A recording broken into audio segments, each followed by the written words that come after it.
I dealt with young African American males in the prison that I was in that were not treated the same.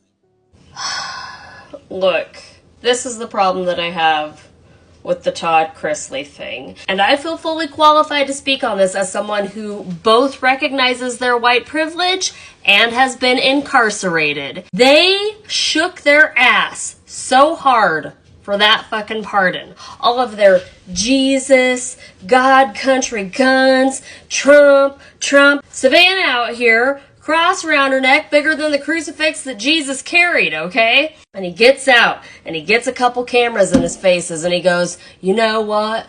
I'm just really disgusted by the amount of people that's locked up in here, black people that is locked up in here, and I recognize my privilege, and I was able to get out, and they can't. This is the thing, okay? If a corrupt surgeon went to prison and then he got a pardon and came out and said, you know what?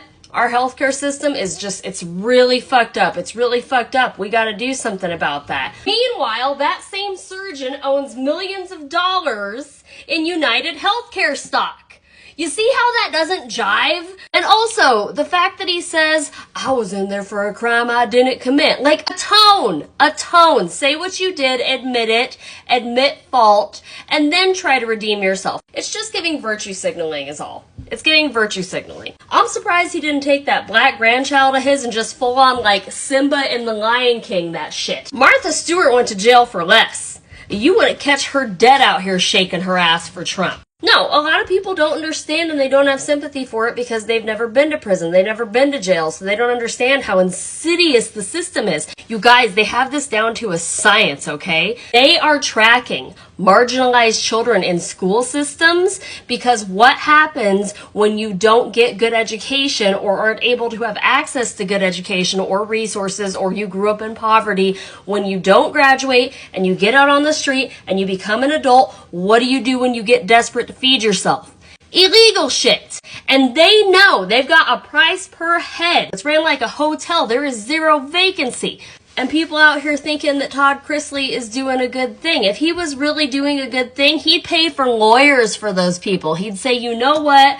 I did a shitty thing. This is what I've learned. Imagine coming out of that and there's zero personal accountability, zero self-growth. You can't be out here talking about how corrupt the private prison industry is and then also advocating for a fascist dictator who is helping fund the private prison industry. That's crazy, you guys. When him and Julie and all their damn children get out there and they form a real collective, some real advocacy for the POC who are locked up at disproportionate rates. By the way, you should look up racial prejudices of the 1970s and marijuana use linked with the correlation of incarceration, because that's how they made it so that black and brown folk couldn't vote. And then you get a bunch of white dudes in there like Trump who are pardoning Todd Chrisley. Do you see where I'm going with this? Like, don't fall for this bullshit.